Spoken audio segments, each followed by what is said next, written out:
कई बार लोगों के मन में प्रश्न हो सकता है ना कि हमें देवी देवताओं की भक्ति क्यों नहीं करना चाहिए। तो इसके 5 कारण हैं। सबसे पहला कारण क्या है, सब लोग ध्यान से सुनिएगा, मैं अंत में पूछूंगा। सबसे पहला कारण क्या है, हमें जो है देवी देवताओं की भक्ति इसलिए नहीं करना चाहिए क्योंकि हम लोग जो है देवी देवताओं की कितनी भी आराधना करते हैं, कितनी भी उपासना करते हैं, कितना ही भक्ति क्यों न करते हैं, देवी देवताओं की उपासना आराधना करने के बाद भी हमारे हृदय में जो बुराई की प्रवृत्ति है ना, जो बुराई करने की जो वासना है, जो बुराई करने की प्रवृत्ति है, वो नष्ट नहीं होती है, वो खत्म नहीं होती है। जैसे भागवत में हिरण्यकशिपु की कथा है। हिरण्यकशिपु कौन था? हिरण्यकशिपु जो है वो भगवान प्रहलाद महाराज जी के पिताजी थे। तो भागवत में कथा है कि हिरण्यकशिपु जो है वह ब्रह्मा जी का भक्त था। हिरण्यकशिपु जो है ब्रह्मा जी का भक्त था और हिरण्यकशिपु ने ब्रह्मा जी की इतनी कठोर आराधना की, इतनी कठोर तपस्या की कि वैसी आराधना और ऐसी तपस्या जो है न भूतो न भविष्यति, आज तक वैसा किसी ने तपस्या नहीं किया। भागवत में सुखदेव जी बताते हैं कि हिरण्यकशिपु जो है अपने दोनों भुजाओं को ऊपर उठा करके और अपने आंखों को आकाश की ओर करके और अपने एक पांव के केवल अंगूठे पर 36,000 वर्ष तक खड़ा होकर के और उसने ब्रह्मा जी की बहुत कठोर आराधना किया। बहुत लंबे काल तक 36,000 वर्ष तक उसने इतना कठोर आराधना किया। ऐसी आराधना किया कि उसका बाल इतना बड़ा बड़ा हो गया था कि उसके बाल में जो है पक्षियों ने घोंसला बना लिया था। यही बता पाएंगे। हरे कृष्णा हरे कृष्णा हरे हरे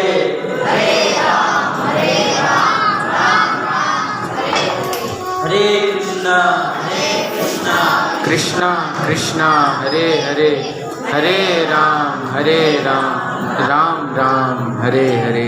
हरे कृष्णा कृष्णा कृष्णा हरे हरे, हरे राम राम राम हरे हरे। हरे कृष्णा कृष्णा कृष्णा हरे हरे, हरे राम राम राम हरे हरे। हरे कृष्णा हरे कृष्णा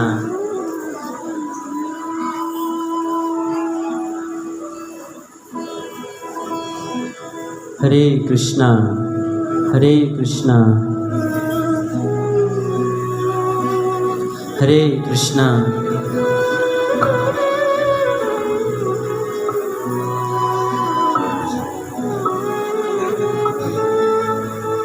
हरे कृष्णा हरे कृष्णा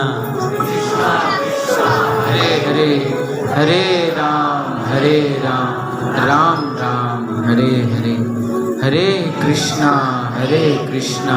कृष्णा कृष्णा हरे हरे, हरे राम राम राम हरे हरे।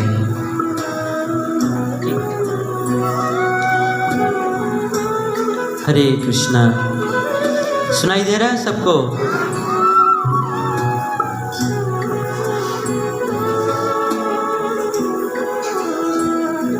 तो हिरण्यकशिपु ने इतनी कठोर आराधना किया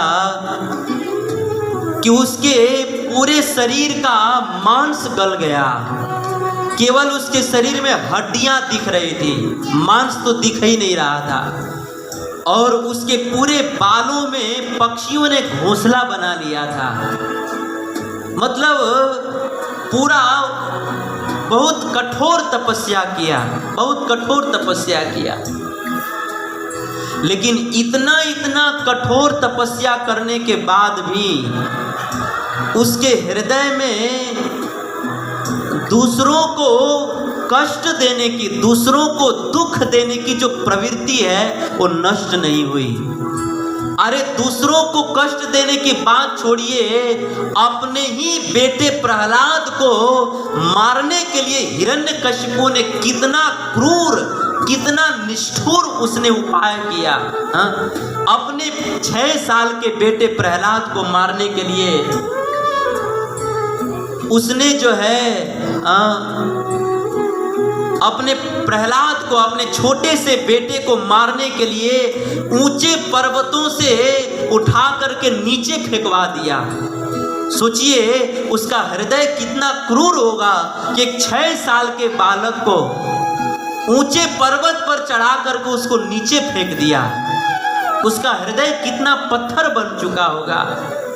उसके हृदय में प्रतिशोध की, उसके हृदय में द्वेष की भावना कितनी प्रबल होगी। इतना ही नहीं, अपने बच्चे को मारने के लिए उसने जो है हाथी के पांवों से कुचलवाया। अपने बच्चे प्रहलाद को मारने के लिए उसके शरीर में लोहा बांध करके, पत्थर बांध करके समुद्र में डुबाने का प्रयास किया। काल कोठरी में, जहां एक घर में पूरा बड़े बड़े जहरीले नागों को छोड़ दिया और उस घर में जो है प्रहलाद महाराज को ढकेल करके और बाहर से ताला बंद कर दिया। प्रहलाद के भोजन में जहर डाल करके मारने का प्रयास किया। यहां तक कि अपनी बहन होलिका के गोद में बैठा करके जलते हुए आग में बैठा दिया। मतलब सोचिए कि हिरण्यकशिपु ने 36,000 वर्ष तक इतनी कठोर आराधना किया, लेकिन इतना कठोर आराधना करने के बाद भी उसके भीतर से दूसरों को कष्ट देने की जो प्रवृत्ति है वो नहीं गई, ये बुराई नष्ट नहीं हुई। सोचिए जो अपने बेटे के साथ ऐसा क्रूर व्यवहार किया वो दूसरों के साथ कैसा निष्ठुर व्यवहार करता होगा। अर्थात भागवत का ये प्रसंग सुनाने का भाव ये है कि हिरण्यकशिपु ने ब्रह्मा जी की इतने वर्षों तक इतनी कठोर आराधना किया, लेकिन फिर भी उसके भीतर से जो है दूसरों को कष्ट देने की प्रवृत्ति नहीं गई। इसीलिए हमारे आचार्य लोग कहते हैं कि हमें जो है देवी देवताओं का भक्ति नहीं करना चाहिए, क्योंकि देवी देवताओं का आप कितना भी भजन कर लीजिए, बुराई करने की प्रवृत्ति नहीं जाती है, दूसरों को दुख देने की, दूसरों को कष्ट देने की प्रवृत्ति नहीं जाती है। दूसरा उदाहरण रावण का ले लीजिए। रावण शिव जी का भक्त था और शिव जी का भी कोई अहरा गहरा भक्त नहीं था, शिव जी का बहुत महान भक्त था। यहाँ तक कि ऐसी कथा आती है कि रावण जो है रोज शिव जी को कमल का फूल चढ़ाता था। अब एक दिन जब शिव जी की पूजा करने के लिए गया तो संजोग से उस दिन उसको कमल नहीं मिला, तो उस समय जो है रावण अपना मस्तक ही काट करके शिव जी को चढ़ाने लगा। अपने मस्तक को ही कमल समझ करके और अपना मस्तक काट करके चढ़ाने लगा और काटते काटते अपना 9 सिर काट करके शिव जी को चढ़ा दिया। 10वां काटने जा रहा था तो शिव जी प्रकट हो गए।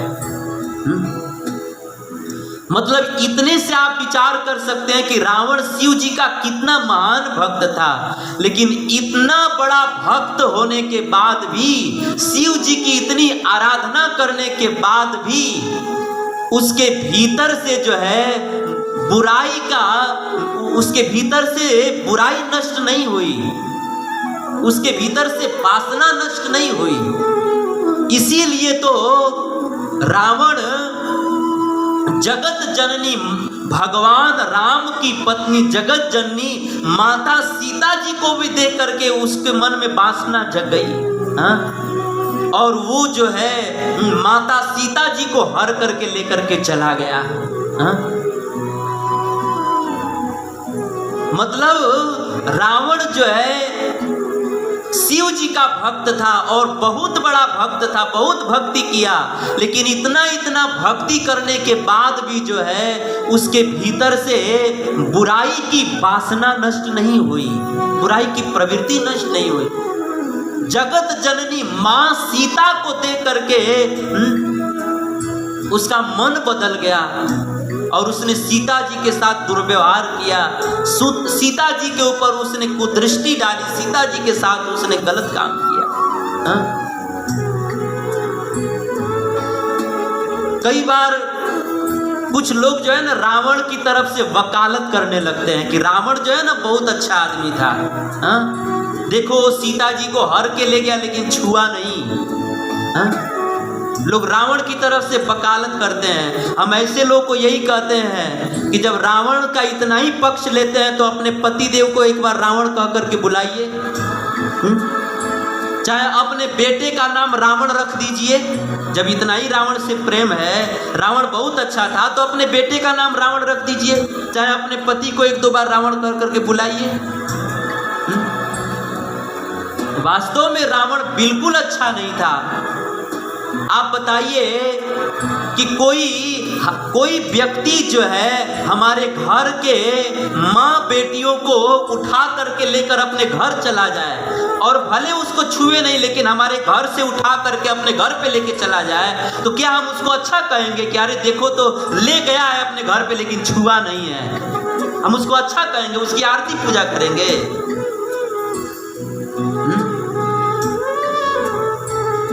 लोग रावण की तरफ से वकालत करने लगते हैं। रावण सीता जी को ले गया, छुआ नहीं, ये बात सही है, लेकिन क्यों नहीं छुआ? वो इसलिए नहीं छुआ क्योंकि उसको श्राप मिला था कि जिस दिन जो है वो पराई नारी का स्पर्श करेगा उसी दिन उसके मस्तक के 10-10 टुकड़े हो जाएंगे। और ये श्राप जो है उसी के भाई कुबेर के बेटे ने श्राप दिया था, क्योंकि वो रावण इतना कामी था कि अपने भाई के बेटे की पत्नी को देख करके मोहित हो गया और अर्थात अपनी बहू के साथ उसने गलत काम किया। अपने भाई के बेटे के पत्नी के साथ मना करने के बाद भी जबरदस्ती उसके साथ गलत संग किया। और तभी कुबेर जी के पुत्र ने उसको श्राप दिया कि जिस दिन तुम जो है पराई नारी का स्पर्श करोगे तुम्हारे मस्तक के 10 टुकड़े हो जाएंगे, मर जाओगे। तो उसको श्राप मिला था, इसलिए जो है वो माता सीता जी को नहीं छुआ। उसकी भल मानुषता नहीं थी कि नहीं छुआ, वो मजबूरी थी, इसलिए नहीं छुआ उसने। तो कहने का भाव ये है कि रावण जो है शिव जी का भक्त था, बहुत भक्ति किया, अपना मस्तक काट करके चढ़ा दिया, लेकिन इतना भक्ति करने के बाद भी रावण के भीतर से बुराई की प्रवृत्ति नहीं गई, उसकी वासना नष्ट नहीं हुई। रामायण में यहाँ तक वर्णन है कि रावण इतना अत्याचारी था कि जिस गांव में देख लेता था कि कहीं पर कोई आदमी, कोई ब्राह्मण, कोई साधु महात्मा गौ पालन कर रहा है तो उस ब्राह्मण को नहीं मारता था, वो ब्राह्मण जिस गांव में रहता था उस पूरे गांव में आग लगवा देता था। ऐसे आदमी को हम लोग अच्छा कहेंगे? एक ब्राह्मण कोई गाय का सेवा करता था तो उसके चलते पूरे गांव में ही आग लगवा देता था, सब गाय जलकर मर जाती थी, लोग मर जाते थे। ऐसे आदमी को हम अच्छा कहेंगे? तो सब कुछ कहने का भाव यह है कि रावण शिव जी का भक्त था, बहुत बड़ा भक्त था, लेकिन फिर भी उसके इतना भक्ति करने के बाद भी जो है उसके भीतर से बुराई की प्रवृत्ति नहीं गई, वासना नष्ट नहीं हुई। इसीलिए हमारे आचार्य लोग कहते हैं कि हमें जो है देवी देवताओं का भजन नहीं करना चाहिए, देवी देवताओं की भक्ति नहीं करनी चाहिए। तीसरा उदाहरण ले लीजिए कंस का। कंस जो है वो दुर्गा जी का भक्त था, दुर्गा जी का भक्त था, बहुत बड़ा भक्त था। लेकिन इतना बड़ा भक्त होने के बाद भी कंस के भीतर जो बुराई की वासना की प्रवृत्ति थी वो नष्ट नहीं हुई, नष्ट नहीं हुई। कंस जो है इतना क्रूर था, इतना क्रूर था कि अरे औरों की बात छोड़िए, अपनी ही बहन देवकी के 6 बालकों को उनका पांव पकड़ करके और पत्थर पर पटक पटक करके मार डाला। आप बताइए, जो अपनी ही बहन के बिल्कुल अभी अभी जन्म लिए हैं ऐसे बच्चों का पांव पकड़ करके, जैसे धोबी लोग कपड़े को ठेहा पर पटकते हैं, धरती पर पटकते हैं, वैसे वो बच्चों को पटक पटक कर मार दिया, अपने ही बहन के बच्चों को। और वो भी एक नहीं 6 बच्चों को मार दिया, 6 बच्चों को मार दिया।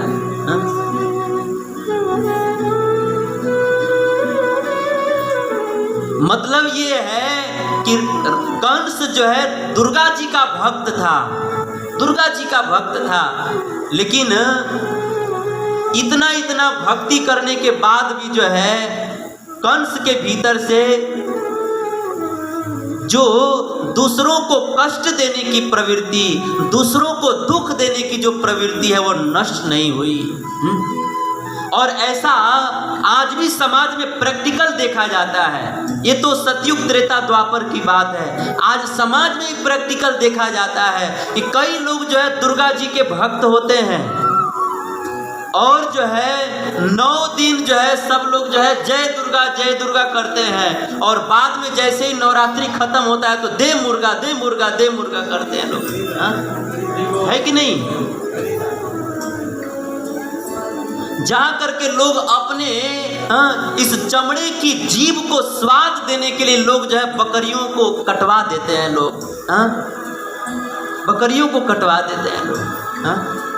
तो इतना 9 दिन तक व्रत रहने से क्या फायदा कि दिल में जो है किसी जीव के प्रति दया न उत्पन्न हो, तो व्रत करने से क्या लाभ? 9 दिन तक लोग प्याज लहसुन नहीं खाएंगे, और 10वें दिन जा करके देखिए मांस मछली के दुकान पर लाइन लगा होता है, लंबा लाइन लगा होता है। वही लोग जो 9 दिन तक व्रत किए रहते हैं ना, वही लोग 10वें दिन जो है लाइन में खड़ा रहते हैं, और उनके लिए किसी बकरी का गर्दन काटा जा रहा होता है। बकरी चिल्लाती है, तड़पती है, छटपटाती है, लेकिन लोग अपने इस जीभ को स्वाद देने के चक्कर में इतने अंधे हो चुके होते हैं कि उनको अपने आंखों से किसी का दर्द नहीं दिखता। इतने बहरे हो चुके होते हैं कि उनको किसी पशु की पुकार सुनाई नहीं देती है। मैं ये नहीं कहता कि सब ऐसे ही होते हैं, लेकिन 99.9% ऐसे ही होते हैं लोग, 1-2% अच्छे होते हैं लोग। तो ये इतना व्रत करने से क्या लाभ कि आदमी के अंदर जो है जीवों के प्रति दया उत्पन्न न हो। जो दया जो है धर्म का मूल है। गोस्वामी तुलसीदास जी कहते हैं दया धर्म को मूल है, पाप मूल अभिमान, तुलसी दया न छाड़िए जब लगी घट में प्राण। जैसे गाड़ी जो है 4 चक्के पर खड़ी रहती है, वैसे ही धर्म जो है इस दया के चक्के पर खड़ा हुआ है। अर्थात जैसे चक्का न हो तो गाड़ी नहीं टिक सकती है, वैसे ही जिसके दिल में दया नहीं है उसके दिल में धर्म नहीं टिक सकता। क्योंकि धर्म का आधार, धर्म का फाउंडेशन, धर्म का जो नींव है वो दया है। दया धर्म को मूल है। इतने दिनों से ये प्रैक्टिकल देखा जाता है कि इतने दिनों से लोग नवरात्रि का व्रत करते हैं, लेकिन कोई भी जो है मांस खाना नहीं छोड़ता है, मांस नहीं छोड़ता है। इसका मतलब यह है कि देवी देवताओं का कितना भी आराधना कर लीजिए, कितना भी भजन कर लीजिए, आदमी के भीतर से बुराई करने की प्रवृत्ति नष्ट नहीं होती। बुराई करने की प्रवृत्ति नष्ट नहीं होती है। और दूसरी तरफ अगर कोई व्यक्ति भगवान कृष्ण का थोड़ा भी भजन करता है ना, तो उसके भीतर से सारी बुराइयां नष्ट हो जाती हैं। मैं आपको अपने जीवन की सच्ची घटना बता रहा हूँ, अपने जीवन की एकदम बिल्कुल सच्ची, ठाकुर जी सामने है। मैं जब बहुत छोटा था ना, बहुत छोटा था, 7 साल का था, तो बचपन से ही भगवान के प्रति लगाव था। और एक दिन क्या हुआ कि हमारे घर के बगल में से एक कसाई जो है बकरी को खरीद के लेके जा रहा था, और बिल्कुल इतनी छोटी सी बकरी थी, छोटी सी बच्ची थी। कभी कभी हम उसको रोज खिलाते भी थे, खिलाते थे उसको। कितना अच्छा से वो कूदता था, जाता था, घूमता था, चरता था, मस्ती में घूमता था, खेलते थे उसके साथ में। अब एक दिन जो है कसाई जब उसको लेकर के जा रहा था, तो पता नहीं क्यों हम बहुत जोर जोर से रोने लगे, और इतना रोने लगे, इतना रोने लगे हम कि हमारे माता पिताजी हमको गोद में बैठा के मनाने लगे। आज भी हमको याद है वो। और कई लोग तो हमको पागल भी कहने लगे, पागल हो गया है। पर मैं क्यों रो रहा था कि देखो तो कितना छोटा सा बच्चा है, रोज रोज खेलता है, रोज अपनी माँ का दूध पीता है, और आज कसाई लेके जा रहा है और उसको गर्दन काट देगा।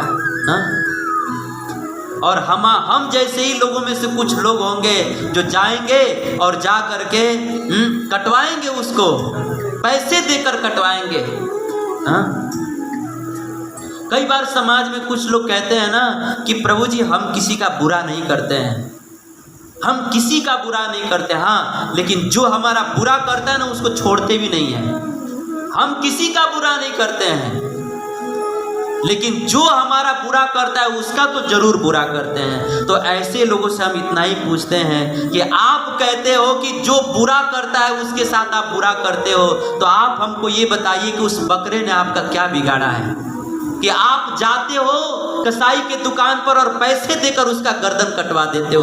उसने आपका क्या बिगाड़ा है? उसने आपके घर में चोरी की है, उसने आपको गाली दिया है, उसने आपको मारा है, उसने आपका शिकायत किया है। आप कहते हो कि जो बुरा करता है उसका हम बुरा करते हैं, तो उस बकरे ने, उस मुर्गे ने आपका क्या बिगाड़ा है? क्या बुरा किया है कि पैसे देकर के उसका गर्दन कटवा देते हैं? वो बेचारा छटपटाता है, चिल्लाता है, रोता है। लेकिन हम लोग इतने बेरहम बन चुके होते हैं, इतने अंधे बहरे हो चुके होते हैं कि हम लोगों को उसका दर्द दिखाई नहीं देता, उसका पुकार सुनाई नहीं देता। क्या बिगाड़ा है उसने, हम लोग गर्दन कटवा देते हैं। तो कहने का भाव ये है कि देवी देवताओं का कितना भी भजन कर लीजिए, कितना भी भजन कर लीजिए, आदमी के भीतर से जो है बुराई की प्रवृत्ति नष्ट नहीं होती है। इसीलिए हमारे आचार्य लोग कहते हैं कि हमें जो है देवी देवताओं का भजन नहीं करना चाहिए, देवी देवताओं का भजन नहीं करना चाहिए। तो हमें देवी देवताओं का भजन क्यों नहीं करना चाहिए? इसका पहला कारण ये है कि देवी देवताओं का भजन इसलिए नहीं करना चाहिए क्योंकि उनका भजन करने से जो है हमारे भीतर की बुराई नष्ट नहीं होती, हमारे भीतर की वासना नष्ट नहीं होती है।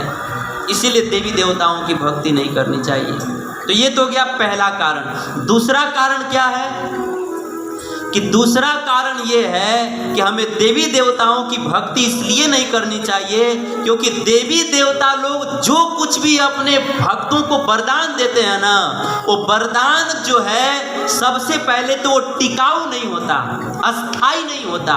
और दूसरा, देवी देवता लोग अपने भक्तों को, आराधकों को जो वरदान देते हैं वह उस वरदान को पा करके उन भक्तों का उससे हित नहीं होता है। भला नहीं होता है। आप लोग समझ रहे हैं हम क्या कह रहे हैं? देवी देवताओं का भजन इसलिए नहीं करना चाहिए, उसका दूसरा कारण ये है क्योंकि देवी देवता लोग अपने भक्तों को जो वरदान देते हैं वो एक तो टिकाऊ नहीं होता, और दूसरा देवी देवता लोग जो वरदान देते हैं उस वरदान से उनके भक्तों का हित भी नहीं होता, भला नहीं होता। इसीलिए देवी देवताओं का भजन नहीं करना चाहिए। जैसे रावण का ही उदाहरण ले लीजिए। शिव जी ने रावण को सोने की लंका दे दिया, इतना बड़ा वरदान दे दिया, लेकिन वो वरदान भी बहुत दिनों तक टिका नहीं। हनुमान जी लंका में गए और जा करके उस सोने की लंका में ही आग लगा दिए। यानी कि शिव जी ने रावण को जो वरदान दिया वो अस्थाई वरदान नहीं रहा। जो वरदान दिए हनुमान जी ने उसको जला दिया, पूरा नष्ट कर दिया। और शिव जी ने रावण को जो वरदान दिया उस वरदान से रावण का भलाई भी नहीं हुआ, उसका भला भी नहीं हुआ। उसी के कारण जो है उसका सब कुछ विनाश हो गया, क्योंकि उसके पास सोने की लंका आ गई तो उसको अहंकार आ गया, और अहंकार के कारण ही रावण का सर्वनाश हो गया। कहते हैं ना, अहंकार में 3 गए धन वैभव और वंश, ना मानो तो देख लो रावण कौरव वंश। अहंकार के कारण ही रावण का सर्वनाश हो गया। कहते हैं कि रावण के पास 1 लाख पुत्र 1.25 लाख नाती थे, लेकिन जब रावण मर रहा था तो उसको उसके चिता को आग देने वाला कोई बचा नहीं था।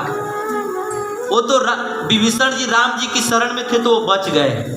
विभीषण के अलावा रावण को उसके चिता को आग देने वाला कोई नहीं बचा।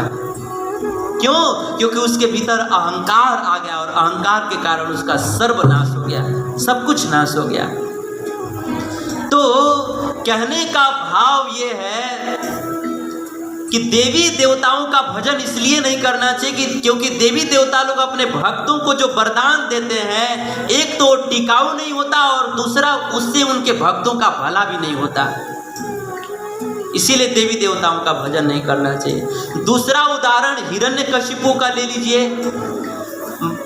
ब्रह्मा जी ने हिरण्यकशिपु को बहुत बड़ा वरदान दिया था, क्योंकि हिरण्यकशिपु ने बहुत वरदान मांगा था। हिरण्यकशिपु ने ब्रह्मा जी से वरदान मांगा था कि हे ब्रह्मा जी, आप हमको ऐसा वरदान दीजिए कि न तो दिन में मरूं, न रात में मरूं, न ऊपर न नीचे, न आकाश में, न पताल में, न धरती पर, न आसमान में, न सूखे में, न गीले में, न अस्त्र से, न शस्त्र से, न पानी से, न धरती पर, न पानी में, न मिट्टी में, न दिन में, न रात में, न मनुष्य से, न राक्षस से, न घर के अंदर, न घर के बाहर। इतना वरदान मांगा था कि मतलब समझिए कि इनडायरेक्टली, अप्रत्यक्ष रूप से जो है उसने अमरता का वरदान मांग लिया था। अपनी समझ में तो उसने अमरता का वरदान मांग लिया था, इतना वरदान मांगा था। लेकिन इतना वरदान मांगने के बाद भी ब्रह्मा जी ने हिरण्यकशिपु को वरदान तो दे दिया, लेकिन एक तो ब्रह्मा जी ने हिरण्यकशिपु को जो वरदान दिया वो ज्यादा दिन तक टिका नहीं, क्योंकि हिरण्यकशिपु ब्रह्मा जी से वरदान पाकर घमंडी बन गया, और उसके राज्य में जितने भी छोटे राजा थे उन सभी राजाओं को जो है युद्ध में परास्त कर देता था। जब भी कोई राजा युद्ध करने के लिए आता था तो सबसे पहले हिरण्यकशिपु जो है उन राजाओं को ब्रह्मा जी का सर्टिफिकेट दिखाता था।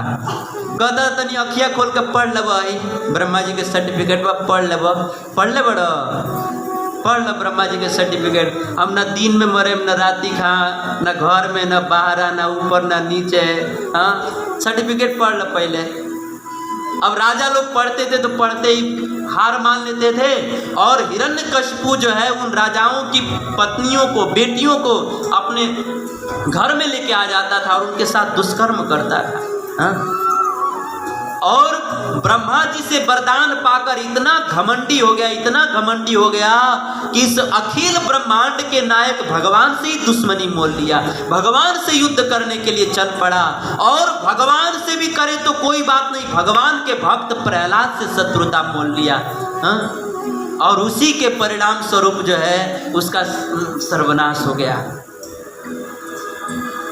तो भागवत में एक प्रसंग है, बहुत बड़ा प्रसंग है, लेकिन सार बात यह है कि ब्रह्मा जी ने हिरण्यकशिपु को वरदान तो दिया, लेकिन उस वरदान से ही हिरण्यकशिपु का सर्वनाश हो गया।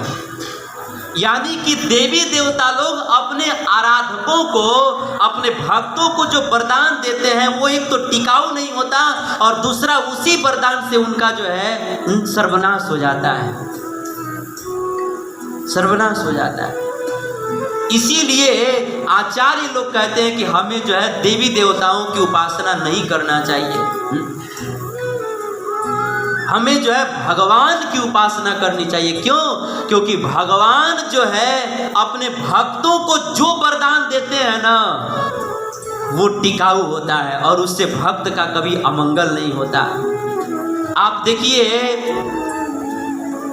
शिव जी ने वही सोने की लंका रावण को दिया और उसी लंका को पा करके रावण अहंकारी बन गया और उसका सर्वनाश हो गया।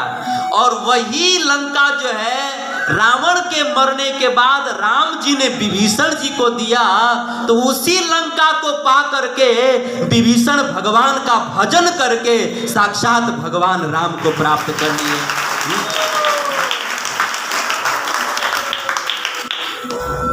वही लंका सिंह जी ने रावण को दिया तो उससे जो है रावण का सर्वनाश हो गया, और वही लंका राम जी ने विभीषण को दे दिया तो उससे उनका मंगल हो गया। इसका मतलब क्या है कि भगवान अपने भक्तों को जो वरदान देते हैं एक तो टिकाऊ होता है और दूसरा उससे भक्त का कभी अमंगल नहीं होता, उल्टा उसका मंगल ही मंगल होता है। इसीलिए हमें देवी देवताओं का भजन न करके केवल भगवान का भजन करना चाहिए। तो ये तो हो गया दूसरा कारण, हमें देवी देवताओं का भजन क्यों नहीं करना चाहिए। सबसे पहला कारण क्या है? क्योंकि देवी देवताओं की भजन करने से हमारी बुराई नष्ट नहीं होती है, दूसरों को दुख देने की प्रवृत्ति नष्ट नहीं होती, इसीलिए देवी देवताओं का भजन नहीं करना चाहिए। ये पहला कारण। दूसरा कारण क्या है? देवी देवता लोग जो वरदान देते हैं वो टिकाऊ नहीं होता और जो वरदान देते हैं उससे भक्तों का हित नहीं होता, इसीलिए हमें देवी देवताओं का भजन नहीं करना चाहिए। और तीसरा कारण क्या है? तीसरा सबसे बड़ा कारण यह है कि देवी देवताओं का भजन इसलिए नहीं करना चाहिए कि देवी देवताओं के भजन में, भक्ति में अगर थोड़ा सा भी अगर त्रुटि हो जाता है, थोड़ा सा भी चूक हो जाता है तो उसका बहुत गलत दुष्परिणाम होता है, बहुत बुरा दुष्परिणाम होता है, उसका बिल्कुल उल्टा फल हो जाता है। जैसे मैं आपको बिल्कुल सच्ची घटना सुनाता हूँ। एक बार एक गांव में एक दुर्गा जी के भक्त रहते थे, उन्होंने शादी किया और शादी करके वो दुर्गा जी के मंदिर में गए और जा करके उन्होंने माता दुर्गा जी से प्रार्थना किया। क्या प्रार्थना किया? कि मम भार्या भक्षामि। उन्होंने देवी जी से प्रार्थना ये किया कि हे देवी माता, आप मेरी पत्नी की रक्षा कीजिए। लेकिन उन्होंने मंत्र बोलते समय एक अक्षर गलत बोल दिया। उन्होंने मम भार्या रक्षामि के जगह पर उन्होंने मम भार्या भक्षामि कह दिया। केवल एक अक्षर उसने गलत कह दिया तो घर जाते जाते उसकी पत्नी मर गई। लेकिन उसको पता नहीं चला कि मेरी पत्नी क्यों मर गई। फिर कुछ महीनों के बाद दूसरी शादी की और फिर दुर्गा जी के पास गया और फिर से उसने देवी से वरदान मांगा कि मम भार्या भक्षामि। उसको रक्षामि कहना चाहिए था लेकिन वो भक्षामि केवल एक अक्षर गलत बोल दिया और फिर अपने घर गया तो घर जाते जाते दूसरी भी पत्नी मर गई। उसको पता नहीं चला कि मेरी पत्नी क्यों मर गई। फिर उसने कुछ महीनों सालों के बाद तीसरा विवाह किया। फिर वो अपनी पत्नी को लेकर के दुर्गा जी के पास गया और उसने दुर्गा जी से कहा कि हे देवी माता मम भार्या भक्षामी। उसका भाव तो ये था कि हे देवी माता आप मेरी पत्नी की रक्षा कीजिए, लेकिन उसने मंत्र गलत बोल दिया और मंत्र भी केवल एक अक्षर गलत बोल दिया। उस समय जो तीसरी पत्नी थी वो थोड़ा संस्कृत जानती थी। उसने तुरंत अपने पति से कहा कि पति देव आप ये दुर्गा जी से क्या वरदान मांग रहे हो। पति ने कहा कि मैं ये मांग रहा हूँ कि हे देवी माता आप मेरी पत्नी की रक्षा कीजिए। तो तीसरी पत्नी ने कहा कि पतिदेव आप अगर ये वरदान मांग रहे हैं तो आप मंत्र सही बोलिए, आप मम भार्या भक्षामी मत बोलिए, आप मम भार्या रक्षामी बोलिए। नहीं तो मम भार्या भक्षामी बोलेंगे तो मेरी रक्षा नहीं होगी, मैं मर जाऊंगी। उस समय उस दुर्गा जी के भक्त को पता चला कि देखो तो मैं जो है दुर्गा जी का केवल एक अक्षर, उनके मंत्र जो है केवल एक अक्षर मैंने गलत बोल दिया तो मेरी दो पत्नी मर गई। उसने अपने पत्नी के सामने हाथ जोड़ा कि अच्छा हुआ आपको संस्कृत का ज्ञान था और आपने बचा दिया, आपने अपनी रक्षा कर लिया। तो प्रसंग ये बड़ा है, ये बिल्कुल सच्ची घटना है, लेकिन कहने का भाव ये है कि देवी देवताओं का भजन इसलिए नहीं करना चाहिए क्योंकि देवी देवताओं का मंत्र उनके भजन में, उनके भक्ति में अगर थोड़ी सी भी त्रुटि हो जाती है तो उसका बिल्कुल उल्टा फल होता है, बिल्कुल उल्टा फल होता है। इसीलिए देवी देवताओं का भजन नहीं करना चाहिए। भागवत में भी कई सारी कथाएं हैं, भागवत में भी कई सारी कथाएं हैं, लेकिन समय नहीं इसलिए मैं नहीं बताऊंगा। लेकिन सार बात यही है कि हमें देवी देवताओं का भजन इसीलिए नहीं करना चाहिए क्योंकि देवी देवताओं के भक्ति में, भजन में, मंत्र में थोड़ी सी भी गलती हो जाए, एक अक्षर भी गलत हो जाए तो उसका परिणाम उल्टा हो जाता है। लेकिन दूसरी तरफ भगवान का भजन आप कैसे भी करिए कोई उल्टा परिणाम नहीं होता है। हमारे शास्त्रों में कथा है कि एक बार नारद जी ने रत्नाकर नामक डाकू को कहा कि हे रत्नाकर डाकू, तुमने बहुत पशुओं का वध कर लिया, तुमने बहुत जीव जंतुओं की हत्या कर ली, अब ये पाप कार्य छोड़ करके भगवान का भजन करो, भगवान राम का नाम लिया करो। उस समय रत्नाकर डाकू ने कहा कि महाराज सच है भगवान का नाम लेना चाहिए, लेकिन मैं इतना पापी हूं कि मेरे मुंह से भगवान का नाम नहीं निकलेगा। नारद जी ने कहा बोल के तो देखो। नारद जी ने रत्नाकर डाकू से कहा कि तुम मुंह से राम बोलो। तो रत्नाकर डाकू के मुंह, चूंकि उसके जीवन में इतना पाप था कि उसके मुंह से राम जी का सीधा नाम भी नहीं निकल रहा था, वो राम न बोल करके मरा मरा बोल रहा था, क्योंकि उसको अभ्यास हो गया था। जब किसी पशु को बाण मारता था तो कहता था ये मरा, ये मरा, ये मरा। इस तरह से मरा मरा कहते कहते उसको मरा मरा कहने का अभ्यास हो गया था।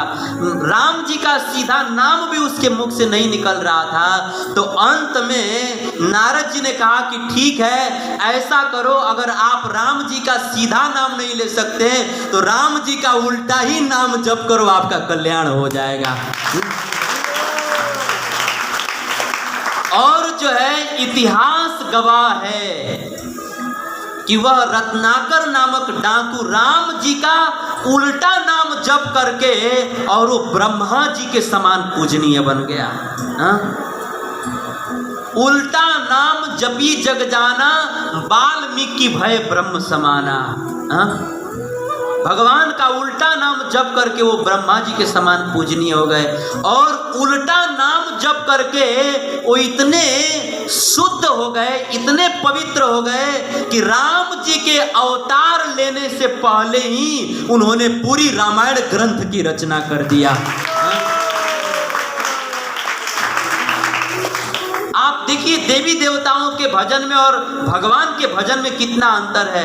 एक तरफ तो देवी देवताओं का भजन करिए, उसमें थोड़ा सा भी मंत्र, एक अक्षर भी गलत हो गया तो उसका पूरा परिणाम उल्टा हो जाता है। और दूसरी तरफ भगवान का भजन, भगवान का नाम अगर उल्टा भी लेते हैं तो कल्याण हो जाता है। रत्नाकर डाकू का कल्याण हो गया। इसीलिए हमारे आचार्य लोग कहते हैं कि हमें जो है देवी देवताओं का भजन न करके हमें जो है भगवान का भजन करना चाहिए। भगवान का भजन करना चाहिए। तो ये तो हो गया तीसरा कारण। चौथा कारण क्या है? देवी देवताओं का भजन क्यों नहीं करना चाहिए? क्योंकि इसका चौथा कारण ये है कि देवी देवताओं का भजन इसलिए नहीं करना चाहिए क्योंकि देवी देवता जो है हमको संसार से कभी मुक्ति नहीं दे सकते हैं। देवी देवता हमको संसार की वस्तुएं तो दे सकते हैं लेकिन हमको संसार से मुक्ति नहीं दे सकते हैं। और वो भी देवी देवता हमको जो वस्तुएं देते हैं वो अपने पास से नहीं देते हैं, भगवान से मांग करके देते हैं। गीता में भगवान कृष्ण गर्जना करते हुए कहते हैं कि अर्जुन सतया श्रद्धया युक्तस्य राधन मियते लभते च ततैव कमान मयैव पीतान हिताना। हे अर्जुन, इस संसार में जो भी देवी देवता अपने आराधकों को जो भी वरदान देते हैं वो सारा वरदान मुझसे ही मांग करके तब अपने भक्तों को देते हैं। तो देवी देवता जो है वो मुक्ति तो दे नहीं सकते, संसार की वस्तुएं दे सकते हैं और वो भी भगवान से मांग के देते हैं, अपने पास से नहीं दे सकते। संसार की वस्तुएं ही देते हैं, मुक्ति नहीं दे सकते। जैसे जेलर जो होता है ना, जैसे कोई आदमी जेल में चला जाए, जेल में बंद हो जाए तो जेलर क्या कर सकता है? जेलर जो है उस कैदी को जेल से मुक्त नहीं कर सकता है। जेलर क्या कर सकता है? उस जेल में ही कैदी को थोड़ा सुविधा बढ़ा सकता है कि नहीं? अगर जो है जेल में मच्छर काट रहे होंगे तो थोड़ा वहाँ पर सफाई करवा देगा, थोड़ा वहाँ पर गुलाब जल छिड़कवा, दुर्गंध आ रहा होगा तो थोड़ा सफाई करवा देगा। अगर बढ़िया भोजन नहीं मिल रहा होगा तो थोड़ा बढ़िया भोजन की व्यवस्था करवा देगा। अगर कपड़ा बढ़िया नहीं मिल रहा होगा तो थोड़ा कपड़ा की व्यवस्था करवा देगा। वो जेलर जो है कैदी को जेल से मुक्त नहीं कर सकता, बस जेल में ही उसकी सुविधा को बढ़ा सकता है कि नहीं? तो आचार्य लोग कहते हैं कि जैसे जेलर जो है कैदी को जेल में उसकी सुविधा बढ़ा सकते हैं लेकिन उसको कैदी को जो है जेल से मुक्त नहीं कर सकता, इसी तरह से देवी देवता लोग जो है हमको संसार में ही थोड़ी हमारी सुविधा बढ़ा सकते हैं, थोड़ा हमको धन दे सकते हैं, थोड़ा कपड़ा दे सकते हैं, थोड़ा भोजन दे सकते हैं, संसार में ही हमारी थोड़ी सुविधा बढ़ा देंगे, लेकिन हमको देवी देवता लोग जो है संसार से मुक्त नहीं कर सकते। संसार से मुक्ति करने का काम तो एकमात्र ठाकुर जी कर सकते हैं। संसार से मुक्त करने का काम केवल ठाकुर जी कर सकते हैं। इसीलिए हमें जो है देवी देवताओं का भजन न करके हमें केवल भगवान का भजन करना चाहिए। भगवान गीता में कहते हैं तेषाम अहम समुद्धरता मृत्यु संसार सागरात। हे अर्जुन, मैं गारंटी लेता हूं कि अगर कोई व्यक्ति मेरा भजन करेगा तो मैं उसको मृत्यु संसार सागर से मुक्त कर दूंगा। तेषाम अहम समुद्धरता मृत्यु संसार सागरात भवामी न चिरात पार्थ मैया वेशित चेतसाम। उसको मैं अपने मुक्त करके अपने गोलोक में बुला लूंगा, वैकुंठ धाम प्रदान कर दूंगा।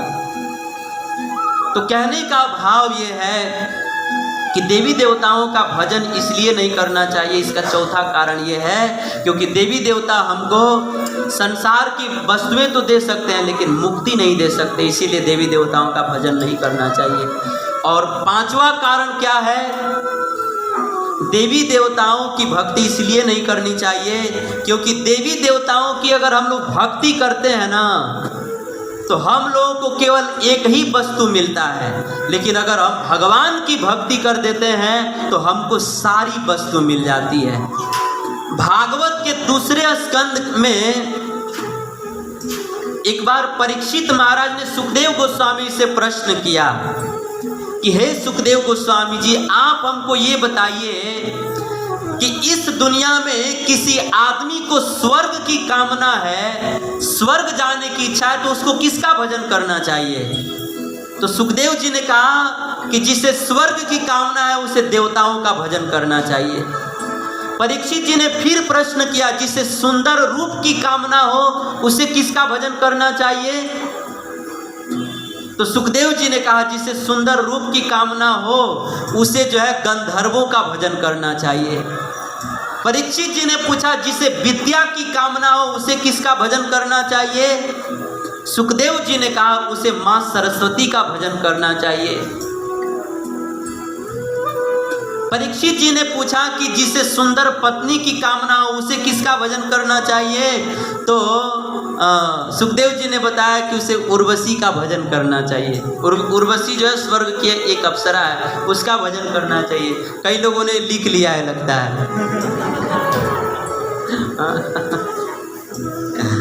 हम देख रहे हैं कई लोग लिख रहे हैं क्योंकि ये तो सबसे अच्छा चाहिए। तो परीक्षित जी ने पूछा, जिसे सुंदर पत्नी की कामना है, सुशील पत्नी की कामना है, उसे किसका भजन करना चाहिए? तो सुखदेव जी ने कहा कि उसे उर्वशी की पूजा करनी चाहिए। तो इस तरह, और फिर परीक्षित जी ने पूछा कि जिस व्यक्ति को पति पत्नी में प्रेम बना के रखना है उसको किसका भजन करना चाहिए? तब सुखदेव जी ने कहा कि जिस व्यक्ति को पति पत्नी में प्रेम बना के रखना है उसको पार्वती मैया की पूजा करनी चाहिए। ये भी कितने लोगों ने नोट कर लिया है क्योंकि घर में सब कुछ है लेकिन यही ठीक नहीं है।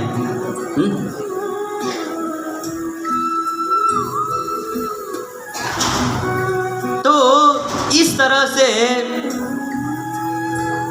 परीक्षित महाराज जी ने सुखदेव गोस्वामी जी से बहुत प्रश्न किए कि जिसे धन चाहिए उसे किसका भजन करना चाहिए, जिसे विद्या चाहिए उसे किसका भजन करना चाहिए, जिसे सुंदर पत्नी चाहिए उसे किसका भजन करना चाहिए। तो सुखदेव जी ने अलग अलग वस्तुओं को पाने के लिए अलग अलग देवताओं की आराधना करने के लिए बताया। अंत में परीक्षित महाराज ने पूछा कि महाराज आप हमको ये बताइए कि अलग अलग वस्तुओं को प्राप्त करने के लिए अलग अलग देवताओं का भजन करना पड़ेगा, लेकिन क्या कोई ऐसा उपाय नहीं है कि केवल एक भगवान का भजन कीजिए तो सारी वस्तुएं एक जगह से ही मिल जाए? क्या ऐसा कोई उपाय नहीं है? उस समय सुखदेव गोस्वामी जी ने बहुत सुंदर बात कही। सुखदेव जी ने कहा, परीक्षित उपाय है। सुखदेव जी ने कहा कि परीक्षित, अगर किसी व्यक्ति को धन चाहिए तो वह माता लक्ष्मी जी की उपासना करेगा तो उसको धन की प्राप्ति हो जाएगी। अगर किसी व्यक्ति को विद्या चाहिए तो सरस्वती माता की उपासना करेगा तो उसको विद्या की प्राप्ति हो जाएगी। अगर किसी को सुंदर पत्नी चाहिए तो पार्वती मैया की उपासना करेगा तो उसे सुंदर पत्नी मिल जाएगी। लेकिन अगर कोई व्यक्ति केवल भगवान कृष्ण का भजन कर लेगा ना, तो एकमात्र भगवान कृष्ण का भजन करने से उसको एक ही जगह से सब कुछ मिल जाएगा। सुखदेव जी ने भागवत में श्लोक कहा, अकामा सर्व कामो वा मोक्ष कामो उदारधि तीव्रेण भक्ति योगेन यजेत पुरुषा परम। अगर किसी को एक ही भगवान का भजन करने से सारी वस्तुएं चाहिए तो उसे भगवान कृष्ण का भजन करना चाहिए। एक का भजन करने से सब कुछ मिल जाएगा। तो इस तरह से देवी देवताओं का भजन क्यों नहीं करना चाहिए, इसका पांचवा कारण यही है, क्योंकि देवी देवताओं का भजन करेंगे तो हमको एक ही वस्तु मिलेगी, लेकिन अगर हम भगवान का भजन करेंगे तो हमको एक भगवान से सारी वस्तुएं मिल जाएंगी, अर्थात एक भगवान हमारी सारी इच्छा पूरी कर देंगे। इसीलिए हमें जो है देवी देवताओं का भजन न करके हमें केवल भगवान का भजन करना चाहिए। तो इस तरह से देवी देवताओं का भजन क्यों नहीं करना चाहिए, इसके 5 कारण हैं और वो 5 कारण हमने आपको बता दिए। अब कोई व्यक्ति प्रश्न कर सकता है कि ठीक है, आप कहते हो कि हमें जो है देवी देवताओं का भजन नहीं करना चाहिए, हमें केवल भगवान का भजन करना चाहिए। तो हम तो जब से जन्म लिए तब से देवी देवताओं का ही भजन कर रहे हैं, और आप कह रहे हो कि भजन देवी देवताओं का भजन नहीं करना चाहिए। तो अगर हम जो है देवी देवताओं का भजन छोड़ करके अगर हम भगवान का भजन करने लगेंगे तो क्या देवी देवता हमसे नाराज नहीं हो जाएंगे? तब जो है हमारे आचार्य लोग कहते हैं कि नहीं, हमारे शास्त्र में बताया गया है कि अगर कोई व्यक्ति देवी देवताओं का भजन छोड़ करके केवल भगवान का भजन करने लगता है, केवल भगवान की भक्ति करने लगता है, तो उससे देवी देवता लोग नाराज नहीं होते हैं, उससे 33 करोड़ देवी देवता सब लोग प्रसन्न हो जाते हैं। शास्त्र में श्लोक लिखा है, मैं आप लोग को श्लोक सुना देता हूँ। एक एक बात का मैं प्रमाण दे रहा हूँ, ऐसा नहीं कि मैं अपने मनमाने ढंग से बता रहा हूँ। शास्त्र में बताया गया है, शुभाग्रहाय भूत पिशाच युक्ता ब्रह्मादये देव गणा प्रसन्ना गोविंद भक्ति वहताम नराणाम। अगर कोई व्यक्ति केवल भगवान गोविंद की, कृष्ण की भक्ति करता है तो शुभाग्रहाय भूत पिशाच युक्ता ब्रह्मादये देव गणा प्रसन्ना, उसके ऊपर भूत पिशाच प्रेत ग्रह नक्षत्र देवी देवता शिव जी ब्रह्मा जी दुर्गा जी सूर्य नारायण सब जितने भी देवी देवता हैं सब लोग प्रसन्न हो जाते हैं। ब्रह्मादय देव गणा प्रसन्ना, सब लोग प्रसन्न हो जाते हैं। किस व्यक्ति के ऊपर? जो गोविंद भक्ति वहताम नराणाम, जो केवल गोविंद की भक्ति करता है, कृष्ण की भक्ति करता है। इसीलिए जो है हम सब लोगों को डरना नहीं है कि हम देवी देवताओं का भजन छोड़ के हम भगवान का भजन करेंगे तो देवी देवता लोग को नाराज नहीं होंगे ना, नहीं नाराज होंगे। हम लोग को डरना नहीं, भगवान का भजन करना है, हा? और एक महत्वपूर्ण बात यह है कि अगर हम केवल भगवान का भजन कर देते हैं ना तो देवी देवताओं की भक्ति अपने आप ही हो जाती है। अगर हम भगवान की भक्ति कर देते हैं ना तो देवी देवताओं का भजन छूटेगा नहीं। अगर हम भगवान की भक्ति कर देते हैं तो देवी देवताओं का भजन अपने आप ही हो जाएगा। जैसे अगर वृक्ष के जड़ में पानी डाल दीजिए तो उस वृक्ष के टहनी में, उसके फल में, फूल में, पत्ते में, छिलके में, सब जगह पानी अपने आप ही पहुंच जाता है ना, है कि नहीं? जैसे वृक्ष के जड़ में पानी डाल दीजिए तो उसके पत्ते में, उसके फल में, फूल में, टहनी में, डाली में, छिलके में, सब में पानी अपने आप ही पहुंच जाता है। वैसे ही इस संसार में अगर कोई व्यक्ति केवल भगवान कृष्ण की भक्ति कर देता है तो सारे देवी देवताओं का भजन अपने आप ही हो जाता है, अलग से नहीं करना पड़ता है। जैसे पेट में भोजन डाल दीजिए तो पाँव में भी भोजन पहुंच जाता है, हाथ में भी पहुंच जाता है, अंगुलियों में पहुंच जाता है, आंखों में पहुंच जाता है, सिर में पहुंच जाता है, सब जगह भोजन अपने आप पहुंच जाता है। वैसे ही केवल भगवान की भक्ति कर दीजिए तो सबका भजन अपने आप ही हो जाता है। इसीलिए हमें जो है देवी देवताओं का भजन छोड़ करके हमें केवल भगवान का भजन करना चाहिए, हाँ? अगर हम भगवान का भजन करेंगे, ऐ बालक बेटा, अगर हम भगवान का भजन करेंगे तो देवी देवता नाराज नहीं होंगे।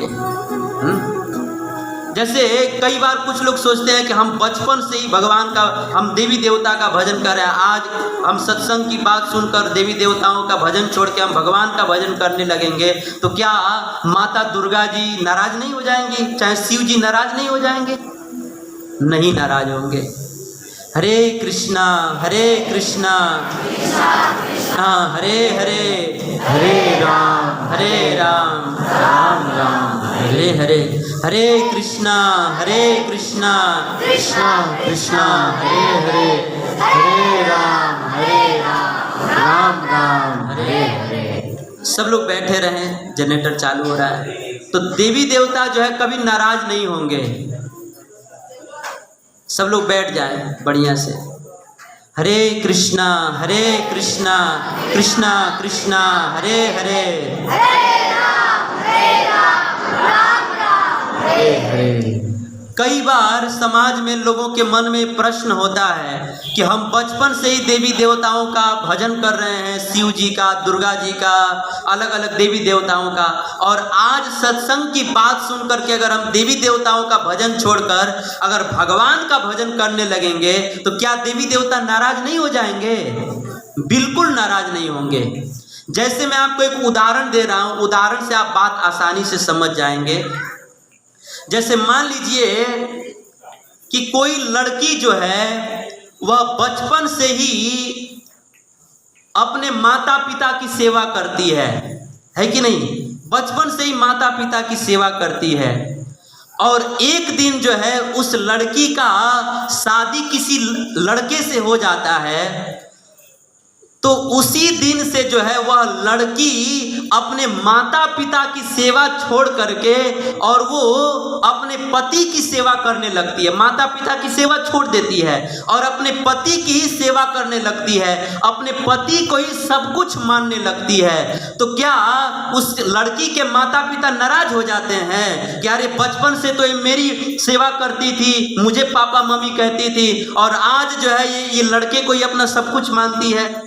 तो क्या ये देख करके माता पिता नाराज होते हैं? उल्टा प्रसन्न होते हैं, है कि नहीं?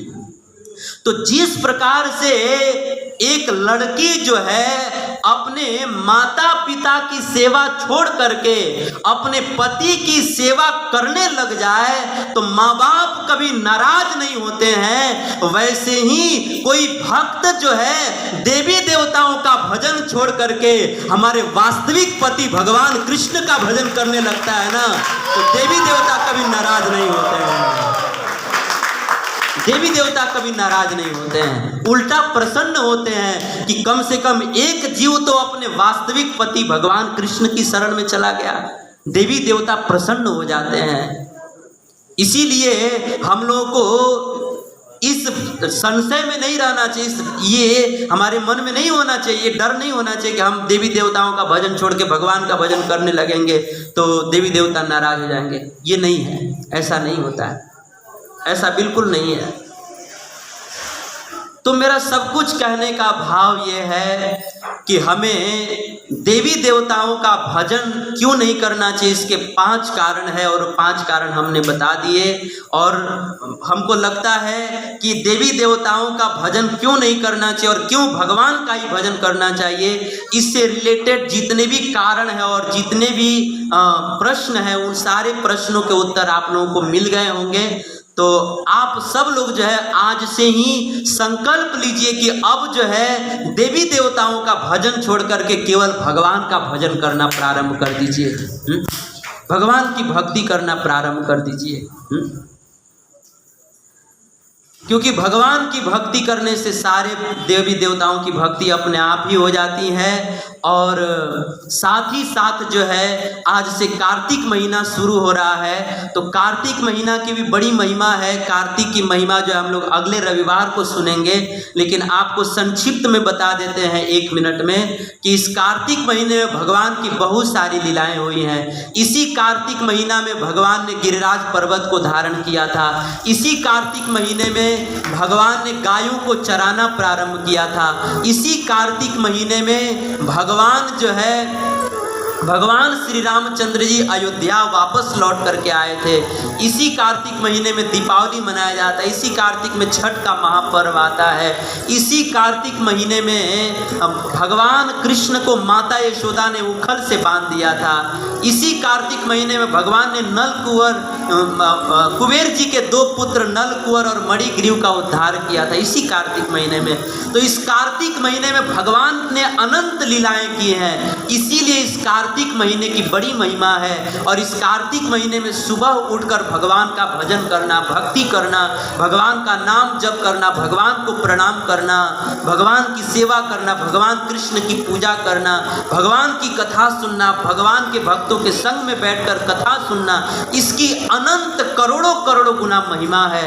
इसीलिए आप सब लोग कार्तिक के महीना में विशेष भगवान का भजन कीजिए।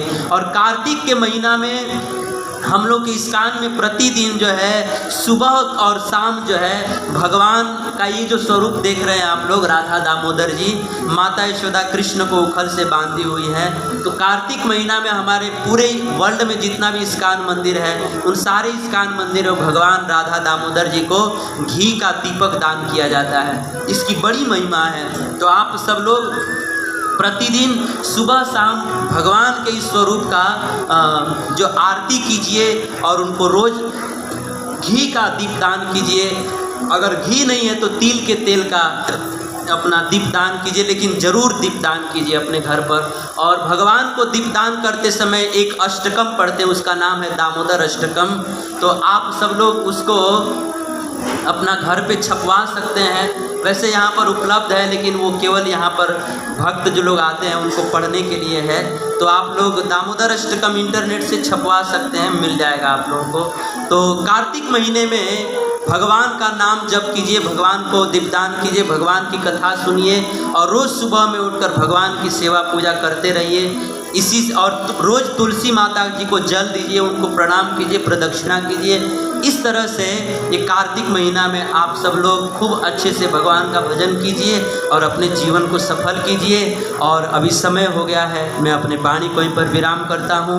कोई त्रुटि रही होगी तो अपना पुत्र दास समझ करके क्षमा कीजिएगा।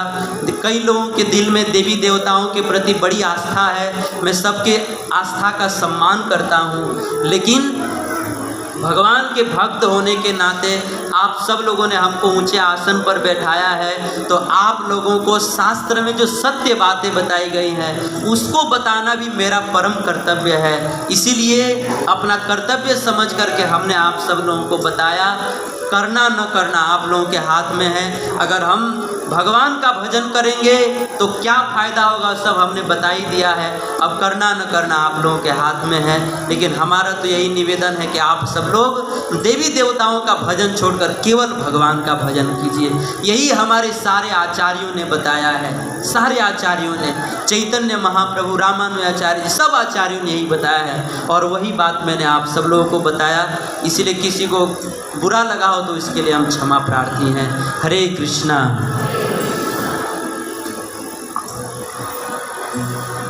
हरे कृष्णा। एक बार जोर से महामंत्र बोल लीजिए। हरे कृष्णा कृष्णा कृष्णा हरे हरे, हरे राम राम राम हरे हरे।